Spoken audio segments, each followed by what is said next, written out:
The views expressed on this program are those of the producers and individuals appearing on this program and do not necessarily reflect the views of the Sun Prairie Media Center staff, its video service providers, or the staff and elected officials of the City of Sun Prairie.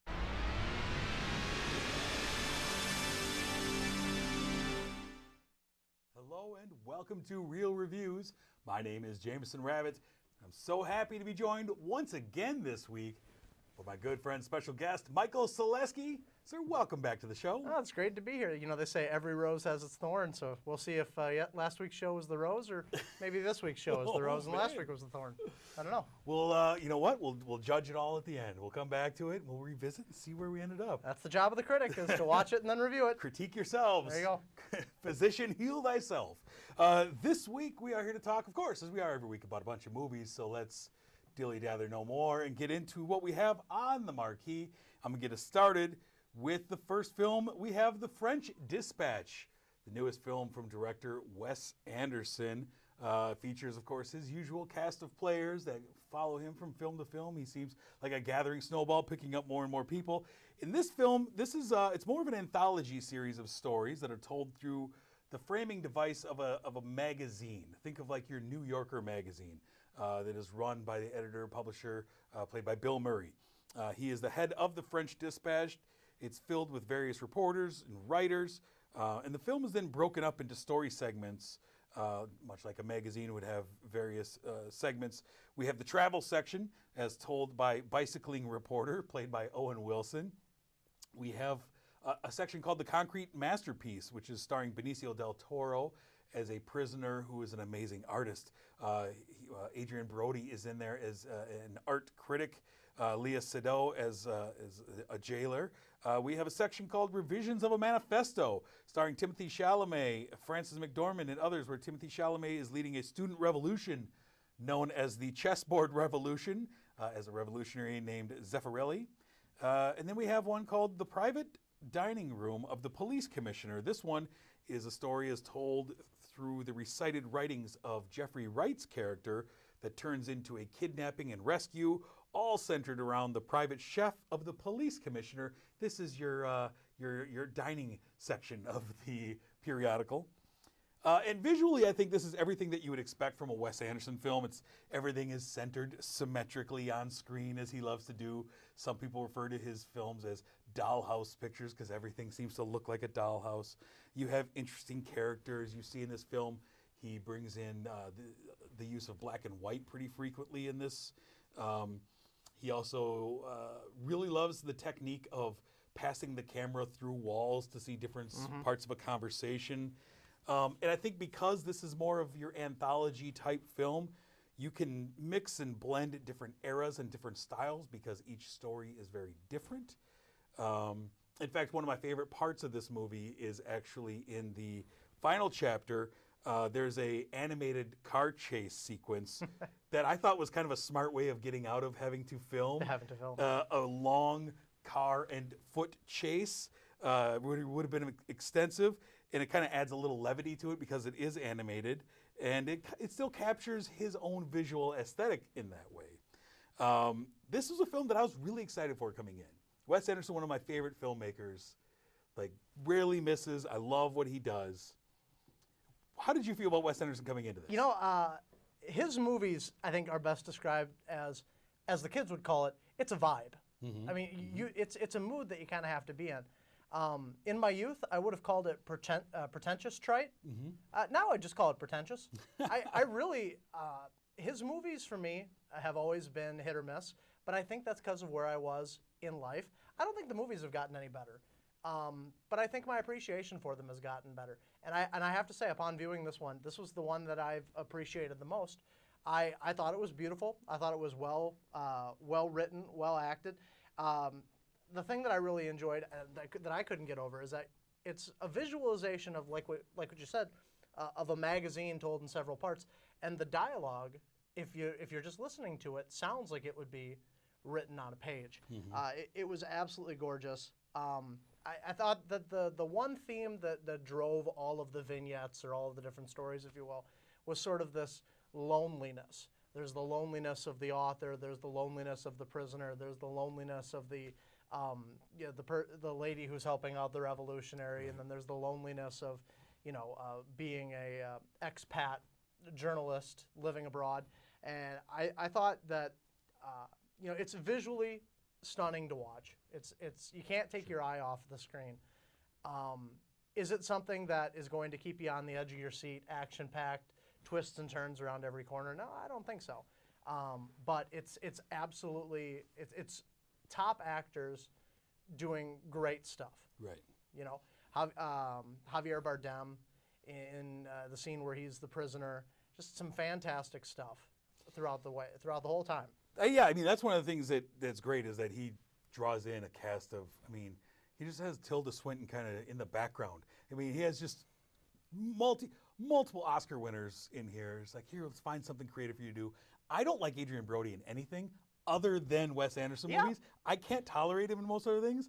And in this, where he plays the snooty art critic who's just a horrible human being, I love him in this. Yeah, and the dialogue is so dry and so well received. It's kind of like a good wine.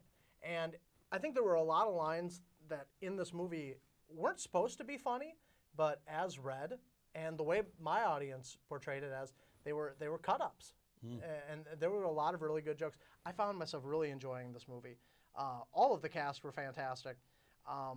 And I think, what was your favorite of the three? Four if you count the travel vignette at the beginning, which I guess I really don't. Yeah, I liked the Revolutionary one with Timothy Chalamet and Frances Dorman. I really thought Jeffrey Wright stole the show in the final one, telling the story. Oh, yeah. A man who's memorized word perfect, everything he's ever written. I thought that story was really interesting. My issue was I didn't connect with everything in this movie. No. I struggled. Like, this was not one of my favorite Wes Anderson films. Okay. I found myself kind of struggling to stay engaged in parts of the movie. And I don't know why. I've never been bored by a Wes Anderson movie, but there were parts where I was like, this is dragging a little bit. Yeah, I can see where you can get that. It's definitely a movie where if you're not ready to sit down, I think as a guy that still enjoys a good news magazine myself, I really found myself engaged throughout the course of it with all of them. I think my favorite is still the first one, where it's the prisoner who's doing art inside the prison.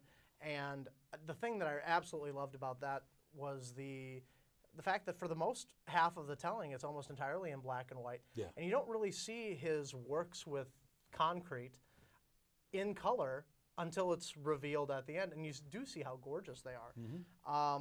No, I thought the movie was, it was Wes Anderson through and through.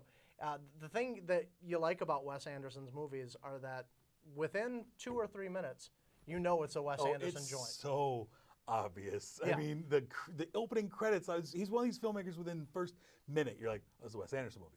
Yeah, because his style very is distinct so style. distinct. The one thing that I was missing, though, is I always feel like his movies have a really interesting soundtrack that go along with them. This one I thought was the least of those. Yeah, his it soundtrack wasn't so much focused on that. for this was, and maybe that's part of the idea of adapting a news magazine. There really isn't a soundtrack that lends itself to it.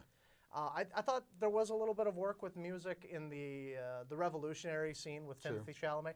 I think it's odd that in 2 weeks we've done 2 movies with Timothy Chalamet and Guys and everything. Yeah, it's the year of the Chalamet. That it is. What did you end up giving the French Dispatch? I gave the French Dispatch 3 stars. 3.5 it shows right there. Yep. You're Sorry like about me, that. Sometimes I forget what I say. I gave it 3 out of 5. Like on initial viewing, it's not near the top. It is a film that I think I will revisit sometime in the future, but right now it was a bit of a disappointment. I was going expecting much higher. Yeah, but it's Wes Anderson. I think it's one of those things where in the long run we're going to be able to look back and say it's a solid entry. It might not be one of the things that you look back and say this was his highlight reel, but it's a very solid entry for all of these actors. Expectations always come into play. Absolutely. You know, it's tough when you go, and we talked about last week with Dune. It's tough sometimes your expectations to deliver on. So let's move ahead, though, with the next film that we have on the marquee. What do you have for us? All right, we're going to be reviewing the movie Antlers. Now, Antlers is an original tale directed by Scott Cooper, and it relates the story of a teacher, Julia, played by Kerry Russell, recently returned to her hometown in rural Oregon. Her hometown has been ravaged by the closing of the local coal mine, and the population has been left holding the wreckage of their once hopeful lives. Drugs, poverty, chronic joblessness, and the parental neglect have done a toll on one of her local students, Lucas, played by Jeremy T. Thomas. Lucas is thin, he's pale, and he's clearly being tormented. What Julia doesn't suspect is that Lucas is being tormented by the Native American legendary monster, the Wendigo. Mm-hmm. Julia, along with her brother, who happens to be the local sheriff, have to unravel the local string of disappearances and brutal murders, all the while trying to help Lucas, her student, while coming face to face with the terror in the woods. I don't know what you thought about this movie. I thought going in we were going to have a much scarier movie. I was really excited knowing that this was at least partly worked on with Guillermo del Toro, who does such he puts his name on it. He does such great work with the costuming and with the special effects, especially with the Wendigo in this movie. I was expecting this to be a bit more of a fright fest. I was kind of disappointed that it wasn't. I remember seeing the trailer for this 2 years ago. This has been one of those that's been in the can for 3 years now. I remember seeing the trailer for it 2 years ago and thinking, oh, that's interesting. Kind of looks like an A24 type film. Yep. Very interesting. I'm in. And so I thought it was an interesting premise, but I feel like it really struggled to deliver on that premise, that it really just became a boogeyman story. And that there was so much that was left on the table, whether it be because the family trauma is also a big part of this story. Yeah. With both the Weaver family, with Lucas and his family, but also Kerry Russell and Jesse Plemons, the Meadows family, their family trauma. And she references the trauma that she went through, and he kind of references for a moment, you don't know what I went through. Right. But that's never again touched on. And I kind of wanted some more of that, because that's obviously shaped who her brother Paul, who becomes the sheriff, into who he is as well. And I thought that this movie ended up falling into some of the classic traps for this film, where first off, it's always nighttime in this film. There's a scene where where the Meadows siblings are dealing with something. They get a call on the radio from Rory Cochran, the deputy, who says, you need to get down here. And it's broad daylight. By the time they get down there, it's pitch black. It's pitch black. Everything's always pitch black. Okay, fine, whatever. That's such an obvious thing to do. But there were reveals in this movie that I thought felt kind of hokey to me. Mm-hmm. There was one legit scare that it got me, a jump scare basically. Yep. That got me. I think we're thinking of the same towards the scene. end of the movie. Yep. I was like, whoa, okay, didn't see that. But it felt like the longer this movie went on, the less I cared about it. Yeah, this to me felt like it would have been better placed inside of a horror anthology. Yes. It didn't feel like it needed to be strung out to the hour and a half runtime that it was. And the thing about monster movies I've found, and that's what I'm classifying this as, is a monster movie. Once you see the baddie, once you see the monster, you've kind of lost all suspense or tingle. We know what the thing looks like. We kind of know how the thing acts. We're explained what its weaknesses are at some point. Yeah, Graham Greene explains it all to us. Here's a picture of the thing. This is what it does. Yep. Here's how you got to kill it. I was a little put off by what I think is a running movie stereotype of having the wise Native American. Well, and that's the other thing that drove me nuts, was because it's a story that's built around myths and legends, and we're in the Pacific Northwest, and so we are dealing with these First Nation stories, and we bring in Graham Greene, one of the trusted faces when you need one of these, and he tells the story of the legend, and we have all these things, but it's never really truly used in the way it should be. I think that they thought it was a cool idea. Scott Cooper's like, yeah, we'll set this, and we'll have the indigenous legend of the Wendigo, but then we'll never really dig into that. You know, at one we'll point, just use it on a surface level to explain away some things. At one point in the movie, he references sort of the backstory of the Wendigo, and I was sitting in the movie theater going, show don't tell. That would have been a great opportunity. Because then it betrays the end of the movie then, because you get an end that should be a very dynamic ending of we're facing, and you go, well, that guy already told me how this is all going to wrap up. You know, and half hour ago he told me what's going to happen. Yeah, and it did feel like a slog. The longer the movie went on, the less scared. It does a really good job, I think, at the beginning of setting setting the mood, setting a tense feeling in the audience. And as soon as we know what we're dealing with, the pressure is taken off. The tension is released, and it's just not. It's not a whole lot of fun to sit through. I think it's a technically really good-looking movie. Oh, I think it's gorgeous. It's shot beautifully. I think the storytelling is a little weak. The story hung a little too close to a classic boogeyman monster story, whereas they also kind of dipped their toe into the water of, how, because it's kind of focused on the economic decline in rough areas, but they kind of dipped their toe into our treatment of Earth and its resources, and how, in the news we're hearing about them stripping mountains and all this stuff. Like, okay, and then we shy away from that too. And instead, it just kind of becomes a monster story where I think if you're going to do that, you go more the Candyman route, where you tie Some this social character commentary. in with a real social commentary. But it felt like they were trying little things here and there, but never fully committed to anything. By dipping your toe in, I think you meant they lined up the hammer and hit it really hard at the beginning. Yeah. And they never went back to it. And that's it. I thought for sure that we were going to get, an overly, like the metaphor was going to be drawn out. Exactly. Throughout the whole movie about how the mine stripped the land of its... Because you see the shots of the Pacific Northwest and how we're stripping the mountains. I'm like, okay, Yeah, I and know it's where we're meant to- going with this. Yeah, you could see that putt coming, and then they never lined up the shot. Yeah. And I thought, well, there was sort of a missed opportunity there. Maybe they didn't want to draw that much attention to it. But you do hear references throughout the town of the mine having been closed, the mines being reopened. You see what some of the local residents are using the mine for in the meantime.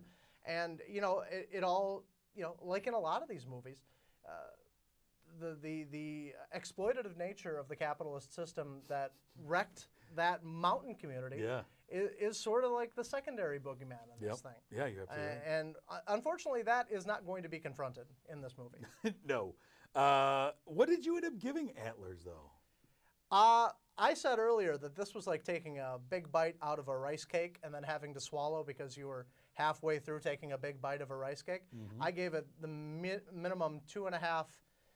Didn't hate it, didn't love it. 2.5 stars on it. Yeah, I went in expecting this to be something much more interesting, and what we got was something very mediocre. And so for me, it gets the very mediocre score of 2.5 stars. Oh, hey, we agree. Not good, not bad, not worth revisiting either. I think that might be the first time we've agreed on the score of a movie. You might be right. It means we got it right. Yeah. We are not recommending Antlers to you. It's not terrible, but there's many other things worth checking out.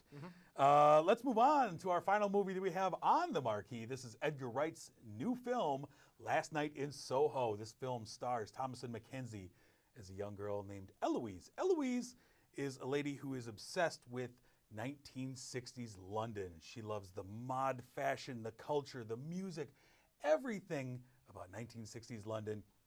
She's a young fashion designer, aspiring fashion designer, who gets accepted to a fashion design school in London. She's so excited. She's going to live her dream. She gets to London and realizes that modern day London is very much not the 1960s swinging London that she was expecting. She becomes very disillusioned by it, very depressed by it, is when she begins to rent a room upstairs from an older lady, Ma Collins, played by the great Diana Rigg, when she starts to get visions of 1960s London. We see right here, she looks in the mirror and she sees a young girl named Sandy, played by Anya Taylor-Joy. And one of the great scenes in this movie we just saw, she opens the door and steps out into the streets of 1960s London, the Thunderball marquee of the new Bond movie. And she is suddenly transported into 1960s London. But is it a dream? Is she seeing something? Is she living in this world because the world starts to affect her? Is she watching things that had happened in the past? We're not quite sure at first.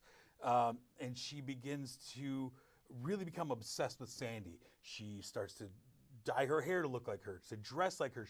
She turns her fashion designs into everything Sandy did.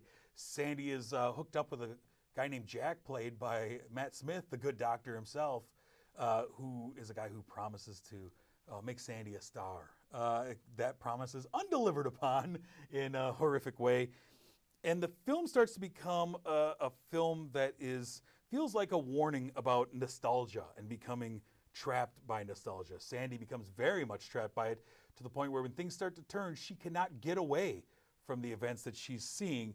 And the movie starts to really delve into a perception versus reality And one of the things I really loved was Edgar Wright went back, got some stars of 1960s thrillers in London. You saw Terrence Stamp there, Diana Rigg, like some great names and faces from that era to be in this that helps really build upon the mythos of this. The film starts to take a turn into real thriller territory in the second half. I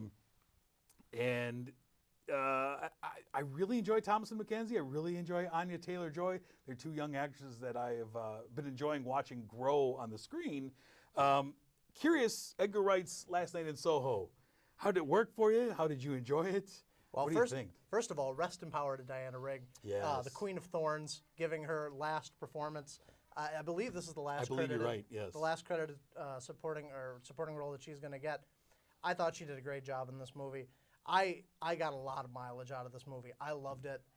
My wife and I really enjoyed it.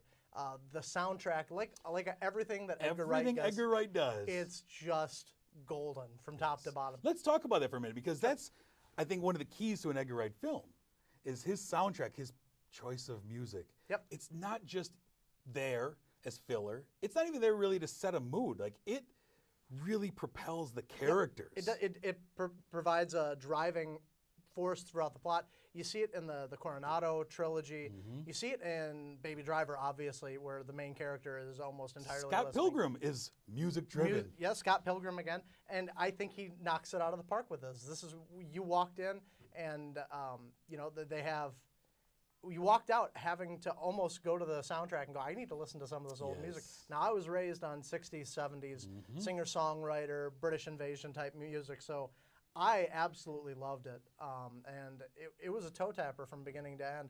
I think they did a great job with it. Amber Joy, Anya Taylor-Joy. Anya Taylor-Joy can really sing. I didn't understand that was her singing in the middle of it. You see it a little bit in the preview. You absolutely see it in the movie. I think she did a great job with it. That being said, I really enjoyed this movie.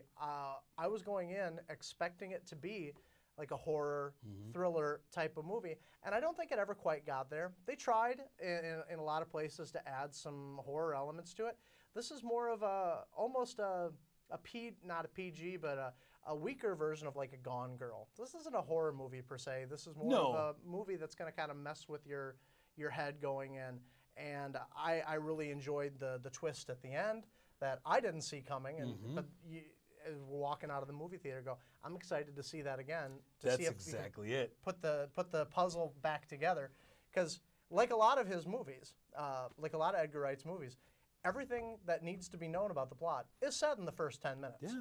You just got to be paying attention. Yes. And when you go back and know how it's going to finish, you can go back and go, oh, that's what they were presaging at the beginning. I love how purposeful he is with every element in his movies. And this is no different. We have a record skip at the beginning of the movie that is telling you things are going to be happening. It's interesting, too, because it's a really technically sound film as far as the camera work. We see the shot, one of the first shots we see of both Thomasin McKenzie and Anya Taylor-Joy together. You saw it in the trailer there. They're walking down a mirrored staircase, a spiral staircase full of mirrors. And that was not done with any trick photography. No, I understand it was all choreographed. practical. And there was a long dance sequence then with Matt Smith and the two ladies who, depending on perspective as they would turn from one person into the other. And it was an unbroken camera shot that was all highly choreographed. They were swapping them in on the fly as it's going along. There was no camera tricks, no cutting, just tightly choreographed like a musical number. Yeah, and I was just blown away by this. I've heard some people say that Edgar Wright's next movie needs to be a musical because he does such good work with cinematography and music. And I think the whole fulcrum of the plot revolves around, there's a scene where our main character witnesses a gruesome act, and it's later revealed in the movie that she might have not gotten the correct perspective. Right. And that's all done via camera work. What we see, what she sees, what's later revealed to actually be the truth. This is a movie that's going to reward attentive watching, and you're going to want to watch it because it was gorgeous. The actors, actresses all around, I thought, did a great job. They do a masterful job with lighting. Obviously, one of the triggers for our main character is this strobe light effect. I saw when I went to my screening that they put out a little preview, a little warning Sure. saying, "Hey, there's some I always scenes." appreciate that. I always appreciate that too, though I find that I spend the first half of the movie wondering when the flashing's coming, and then when the flashing comes, I go, "Oh yeah, there it is." So be aware that if you're going to go see this and you're somebody that suffers from that sort of thing, that this movie might have that triggering effect. It's beautiful too. This was a passion project of Edgar Wright's. Kind of his response after the Ant-Man fiasco, where he got booted from Ant-Man after turning in his script, and it feels and like he his said, last "You know what? two." I'm going to go with my passion project then." And so this year he put out the Sparks Brothers documentary, and this. Like, I'm just going to do things that feed my soul. It feels like the last couple works that he's put out have been responses to him being canned from the Ant-Man set. It feels like if you guys aren't going to let me participate in the movies that you want me to make, then I'm just going to make the movies that I want to make. Keep doing it. And I think they've both been very solid to excellent entries. Yeah. I can't wait to watch this one again. Absolutely, I agree with you. What did you end up giving last night in Soho then? I gave this one 4.5 out of 5. Nice. Almost a perfect movie. I think it Almost suffers. I think it suffers a little bit. There's a overuse, in my opinion, of the main character running through London. You get a lot of that. There's one of my main drawbacks was in the final third of the film. I thought it got a little repetitive with a certain element that I could have just moved past. Almost like the movie is lulling you into understanding what's going on. Yeah, maybe. but I got you. I don't need it. So I was very torn between 4 and 4.5 stars. When I'm torn, I go with the lower score. That can always move. I gave it a 4 out of 5 stars, though. Highly recommend. It's a film that is well worth your time. It says 4.5. Why not? Let's give it 4.5. Whatever. Yeah, Who cares? we agree again. Definitely a movie that you want to check out, though. Let's take a look ahead at what is coming soon. The weekend of November 12th, we have a few movies. First off, we have Clifford, the Big Red Dog, in theaters. It's a dark and gritty tale of a dog who terrorizes New York City. It's not. It's just Clifford, the Big Red Dog. I wish it was something else. It's just Clifford. You know Clifford. Also in theaters, a film called Belfast, Kenneth Branagh's new film. A family drama set in the 1960s Belfast, but a working class family in Belfast during some very tumultuous times. If you don't know the history of that era, check it out. It's a film that looks tremendous to me, but we'll see. I don't know. We'll see. Kind of has a Roma feel to me as well. Probably purposeful. Also, over on Netflix, we have Red Notice, which stars Dwayne "The Rock" Johnson, Gal Gadot, and Ryan Reynolds as an FBI agent who is tracking some art thieves. It's probably going to be action-filled. Things are going to blow up. The jokes are going to be told. I'll watch it. I'll check it out. It's got a fun cast. And then lastly, we have a film called Passing, starring Tessa Thompson and Ruth Negga as two mixed-race childhood friends who reunite as adults and see that each of them is identifying as something very different than when they were kids. And this becomes a little trying for their identities and with each other. Looks very interesting. Good-looking cast. So those are the films that are coming the weekend of November 12th. Before we move any further, we want to thank our sponsor, Marcus Theaters, The Palace here in Sun Prairie. Thank you for sponsoring this program. As always, we guys appreciate getting to sit in a dream lounger, watch a movie. It's getting chilly out. Time to turn on the seat warmer in those dream loungers, warm your tush, and watch a film. We thank you again for sponsoring us. Next week, I'm going to be talking about films such as The Eternals, Spencer, starring Kristen Stewart, The Harder They Fall, starring Idris Elba, Regina King, as well as the throwback movie. I'm going to be joined by Dan Presser, who is the host of Sun Prairie News. You know him, you love him. That's all going to be happening next week. Sir, before we leave, though, thank you again for joining me. Glad to be here. It was a lot of fun. Let's look back. How did we do this episode? Was this good? We said we'd come back. We'd judge this episode. Well, it's hard in to a classic thumbs up, thumbs down fashion. It's hard to beat Dune, but it's solid movies. 2 thumbs up. Yep. Critics give it. That's your byline. Put it above the marquee. But thank you again for joining me, and I look forward to having you back again. Always a pleasure. All right. Well, until next week, though, I'm Jameson. And I'm Michael. Thanks for watching.